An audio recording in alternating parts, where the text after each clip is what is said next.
BJP सबसे ज्यादा दुहाई देती है कि कानून व्यवस्था उसके आने के बाद में सबसे मजबूत हो जाती है, लेकिन दो राज्य बीजेपी शासित राज्य हैं और दोनों की घटनाएं मैं आपको बताने वाला हूं। एक दिल्ली की खबर है और एक खबर दिल्ली से सटे हुए हरियाणा की है। दिल्ली के अंदर जहां पर दिल्ली की भाजपा की इकलौती महिला मुख्यमंत्री, उनको थप्पड़ मार दिया गया।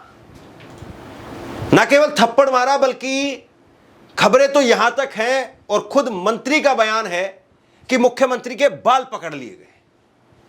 बताइए आप, ये क्या हो रहा है दिल्ली के अंदर, जबकि कानून व्यवस्था की पूरी तरह से जिम्मेदारी वो अमित शाह जी की है और आप अपनी मुख्यमंत्री को नहीं बचा पा रहे हैं, मुख्यमंत्री को सुरक्षा नहीं दे पा रहे हैं, तो दिल्ली में आम महिलाओं की हालत क्या होगी। दूसरी खबर दिल्ली से सटे हुए हरियाणा की। हरियाणा के अंदर मुख्यमंत्री का प्रोग्राम था और मुख्यमंत्री के प्रोग्राम में बीजेपी नेताओं को ही धक्के मारे गए और एक महिला, उसने यहां तक आरोप लगाया है कि मेरा कान फट गया, इतनी बुरी तरह से मारा। दो नजरिए हैं, दो चीजें हैं, समझिए आप। एक तरफ मुख्यमंत्री को थप्पड़ मारा गया, एक तरफ मुख्यमंत्री को मारा गया और दूसरी तरफ मुख्यमंत्री पर आरोप है कि उनके अधिकारियों ने उनके ही कार्यकर्ताओं को मारा, उनका कान फट गया। ये बीजेपी जो चाल चरित्र चेहरा संस्कार की बात करती है उस पर भी सवाल खड़ा होता है, बीजेपी जो कानून व्यवस्था की बात करती है उस पर भी सवाल खड़ा होता है। सबसे पहले बात करते हैं दिल्ली की, क्योंकि दिल्ली जहां पर बीजेपी की नई नवेली सरकार है और वहां पर अगर यह हो रहा है तो फिर सवाल तो उठेंगे। आज जरा ये तस्वीर देखिए आप। ये व्यक्ति है जिस पर आरोप है, जिसने दिल्ली की सीएम रेखा गुप्ता, उनको थप्पड़ मारा, उनके बाल खींचे। ये व्यक्ति गुजरात का है। आप सोचिए कि अगर ये व्यक्ति किसी कांग्रेस शासित प्रदेश का होता या ये व्यक्ति मुसलमान होता तो इसको लेकर के किस तरह की खबरें बनती, लेकिन ये व्यक्ति गुजरात का है और दूसरा ये मुसलमान भी नहीं है। अब इसको लेकर के लीपापोती हो रही है। बीजेपी के एक मुख्यमंत्री कह रहे हैं कि मुख्यमंत्री के बाल पकड़ लिए और बीजेपी के अध्यक्ष कह रहे हैं कि नहीं, थप्पड़ नहीं मारा गया, बस वैसे ही धक्का मुक्की हो गई थी, हाथ पकड़ लिया था मुख्यमंत्री का। मैं अगर बाल पकड़ने वाली बात पर यकीन ना करूं, अगर मैं इतनी बात पर यकीन कर लूं कि मुख्यमंत्री का हाथ पकड़ करके खींच लिया था, धक्का मुक्की हो गई थी, तो भाई आप कर क्या रहे हैं। एक मुख्यमंत्री को सुरक्षा नहीं है, एक मुख्यमंत्री के पास में सुरक्षा होती है, एक मुख्यमंत्री को अगर वो ऐसे लोगों से नहीं बचा पा रहे हैं तो फिर क्या किया जाएगा। अब क्यों थप्पड़ मारा इस आदमी ने, कुछ देर बाद में मैं आपको बताता हूं, लेकिन जो बयान निकल करके सामने आया है, परवेश वर्मा, आप जानते होंगे परवेश वर्मा, एक वक्त में जब दिल्ली के अंदर सीएनआरसी का आंदोलन चल रहा था, उस वक्त में परवेश वर्मा ने महिलाओं को लेकर के बयान दिया था कि कल को ये लोग आपके घरों में घुसेंगे, आपकी बहन बेटियों के साथ ये करेंगे, ऐसा करेंगे, ऐसा करेंगे। ये बयान परवेश वर्मा की तरफ से दिया गया था। परवेश वर्मा ने जो ये बयान दिया था उस वक्त में, लेकिन आज परवेश वर्मा, उनकी सरकार है, वो मंत्री हैं और खुद मुख्यमंत्री बनने वाले थे लेकिन इनको मंत्री बनाया। तो परवेश वर्मा क्या कह रहे हैं, इनके जरा शब्दों पर गौर कीजिए। इन्होंने कहा कि आरोपी ने जब सीएम रेखा गुप्ता पर हमला किया तो उन्हें तुरंत नहीं छोड़ा, उसने सीएम के बाल पकड़े, वहां मौजूद पुलिस और दूसरे लोगों ने आरोपी को पकड़ा और सीएम को छुड़वाया। ये भास्कर की खबर जो है मैं आपको बता रहा हूं, भास्कर ने सीएम मुख्यमंत्री के मंत्री का बयान जो छापा है, जिसमें मुख्यमंत्री के बाल पकड़े गए, दूसरे लोगों ने उनको छुड़वाया है, आरोपी ने उसको छोड़ा भी नहीं, मुख्यमंत्री को छोड़ा भी नहीं। मतलब वो वीडियो सामने नहीं आई और जाहिर सी बात है वीडियो शायद सामने आएगी भी नहीं। अगर वीडियो सामने आती है तो सब स्पष्ट हो जाएगा कि क्या हुआ था क्या नहीं हुआ था, लेकिन मुझे लगता है कि वीडियो सामने नहीं आएगी क्योंकि सीसीटीवी तो वहां पर सारा का सारा मुख्यमंत्री के अधीन है। तो कैसे जो है मुख्यमंत्री की सीसीटीवी बाहर आ जाएगी। जो लोग वहां पर रहे होंगे, जिन्होंने वीडियो बना लिया होगा, हालांकि जो विजिटर जाते हैं उनके मोबाइल फोन वगैरह सब बाहर जमा हो जाते हैं, बहुत कम लोगों के विजिटरों के जो है वो मोबाइल फोन रहते हैं। तो ऐसे में किसी ने अगर बना भी ली हो वीडियो तो मुझे लगता है कि सिक्योरिटी ने वहां पर डिलीट करवा दी होगी, मुख्यमंत्री के आवास पर जो अधिकारी हैं उन्होंने डिलीट करवा दी होगी। लेकिन जरा फिर से सुनिए एक बार बयान को। परवेश वर्मा कह रहे हैं कि आरोपी ने जब सीएम रेखा गुप्ता पर हमला किया तो उन्हें तुरंत नहीं छोड़ा, उसने सीएम के बाल पकड़े, वहां मौजूद पुलिस और दूसरे लोगों ने आरोपी को पकड़ा और सीएम को छुड़वाया। सीएम की हालत इतनी लचर है, सीएम की सुरक्षा इतनी जो है वो लचर है कि वो छुड़वा तक नहीं पाए, छुड़वा भी नहीं पाए। बाद में पुलिस जो है या सिक्योरिटी के लोग उन्होंने छुड़वाया, तब जाकर के रेखा गुप्ता जो है वो आजाद हो पाई। यह स्थिति है दिल्ली की। अब देखिए, इस पर भाजपा के अध्यक्ष, दिल्ली बीजेपी के अध्यक्ष वीरेंद्र सचदेवा क्या कह रहे हैं। उन्होंने कहा कि आरोपी ने सीएम का हाथ पकड़ करके खींचा, वो मेज के कोने से टकराई, सिर पर चोट आई है, मीडिया में चल रही थप्पड़ वाली बात गलत है। अब ये मैं वीरेंद्र सचदेवा से समझना चाहता हूं। हम आपकी बात पर यकीन कर लेते हैं, मीडिया को अब पूरी तरह से नकार देते हैं, लेकिन मीडिया भी आपके खिलाफ अगर खबरें चला रहा है, आपकी सरकार है ऊपर नीचे चारों जगह पर, तो आपके खिलाफ खबरें कैसे चल रही है? पहली बात, चलिए चला दिया किसी ने। तो सवाल यह है कि भाई कोई आदमी कैसे मुख्यमंत्री का जाकर के हाथ पकड़ लेता है? कैसे मुख्यमंत्री, और ऐसा भी नहीं कि वो कोई बुजुर्ग है, नौजवान है, वो युवा है, तो जाकर के मेज पर कैसे टकरा गया उनका सर?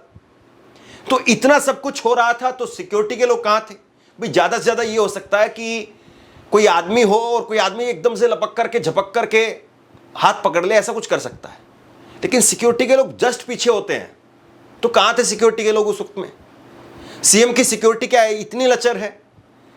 और क्या गृह मंत्रालय, जिनकी जिम्मेदारी है सिक्योरिटी देना और ये सब देखना, क्या उनको पता ही नहीं है कि सीएम की सिक्योरिटी में कैसे लोग चल रहे हैं?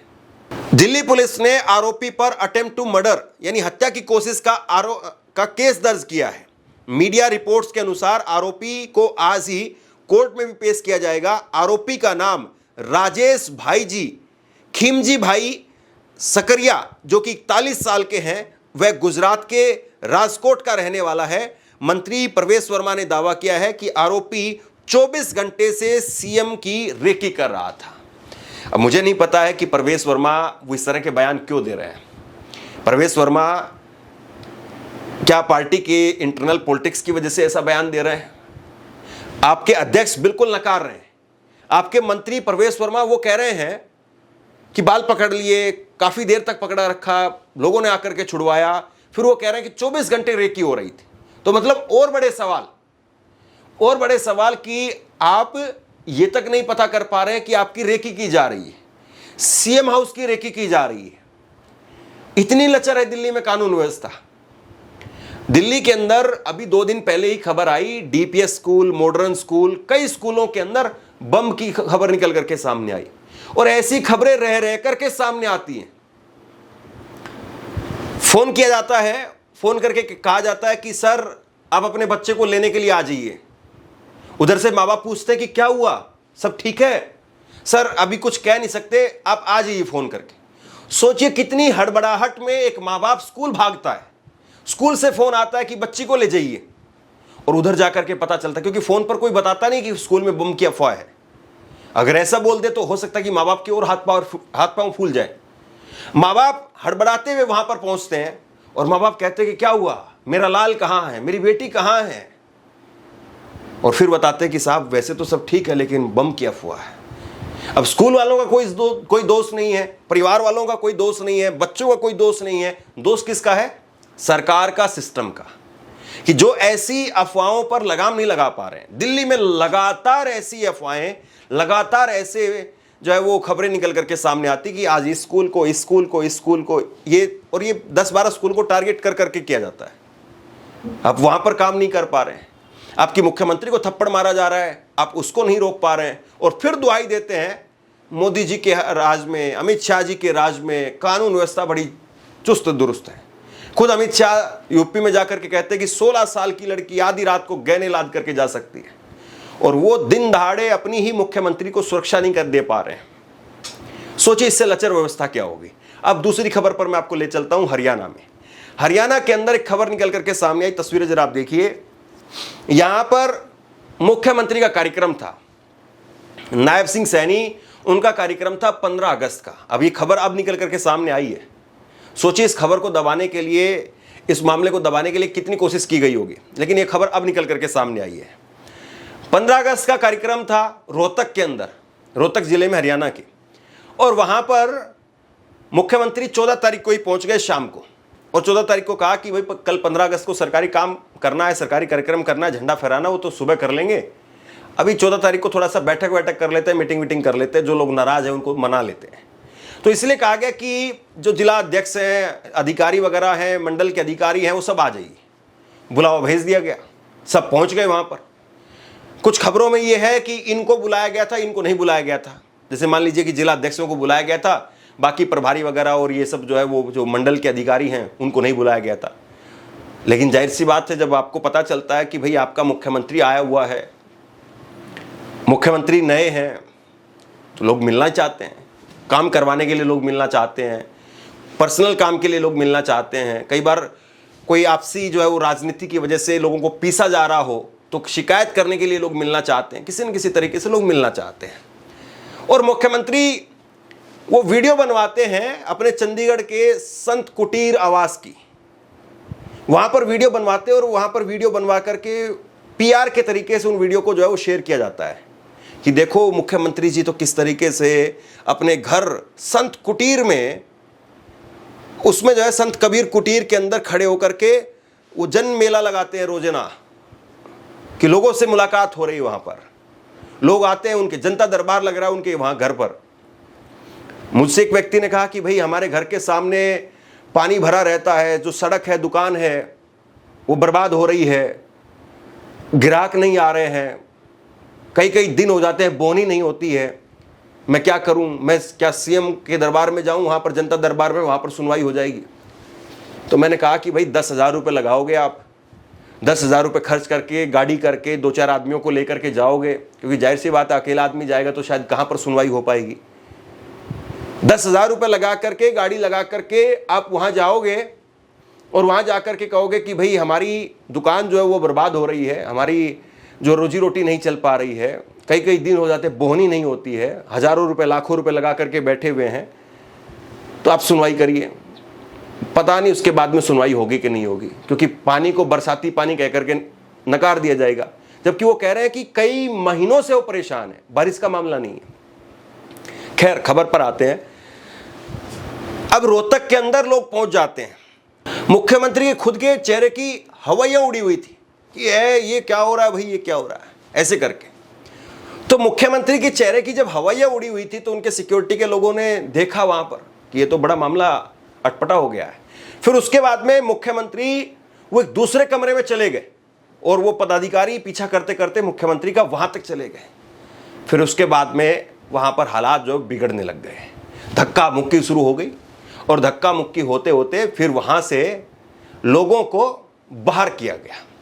और इसी बीच में वहां पर कुछ महिलाओं ने कहा है कि हमारे साथ में इस तरीके से बदतमीजी की गई, मारा गया कि कान का पर्दा फट गया, कान फट गया, ये आरोप तक लगे। हरियाणा के रोहतक में भाजपा के प्रदेश कार्यालय मंगल कमल में धक्का मुक्की का एक वीडियो सामने आया है। इसमें रोहतक जिले के भाजपा के मंडल अध्यक्षों को एक कमरे में जाने से सुरक्षाकर्मी रोकते हुए और इसको लेकर के तीखी बहस होती हुई दिख रही है।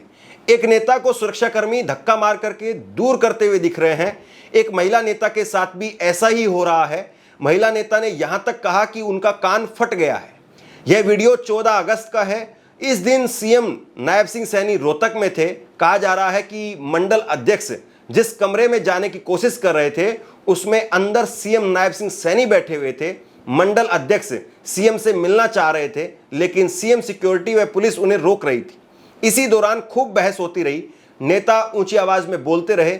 जब नेता अंदर घुसने की कोशिश करते हैं तो सुरक्षाकर्मी धक्का मार करके दूर कर देते हैं। वीडियो सामने आने के बाद पूरा मामला उजागर हुआ है। हालांकि इस पर भाजपा के कोषाध्यक्ष का कहना है कि कोई धक्का मुक्की नहीं हुई, सिक्योरिटी और पुलिस ने केवल रोका था क्योंकि वह पहचान नहीं पाए।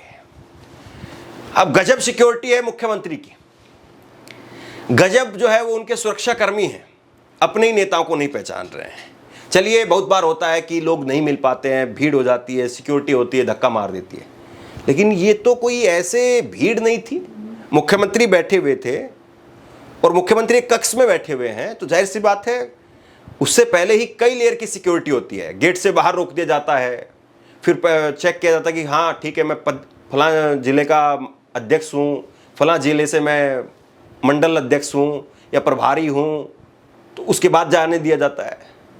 ऐसा नहीं है कि भाई वहां पर तो लोग जो है मिल रहे थे और वहां पर एकदम से भीड़ ज्यादा बढ़ गई और फिर उसके बाद में हालात बेकाबू हो गए। और दूसरी बात, भाजपा के आरएसएस के कार्यकर्ताओं के बारे में तो कहा जाता है कि बड़े संस्कारी हैं भाई, निक्कर पहन करके इनको तो शाखा से ही अनुशासन सिखाया जाता है। तो ये कैसा अनुशासन है?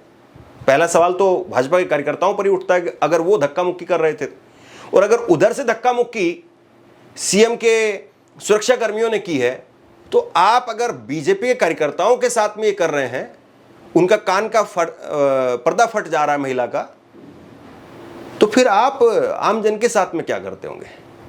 सोचने वाली बात है। तो बहरहाल दो खबरें, दो घटनाएं निकल करके सामने आई और इन दोनों खबरों ने, इन दोनों घटनाओं ने कुल मिलाकर के बीजेपी को पूरी तरह से एक्सपोज कर दिया है। अब देखते हैं कि इस मामले में क्या होता है। आप क्या सोचते हैं नीचे कमेंट बॉक्स में लिख करके जरूर बताइए। धन्यवाद।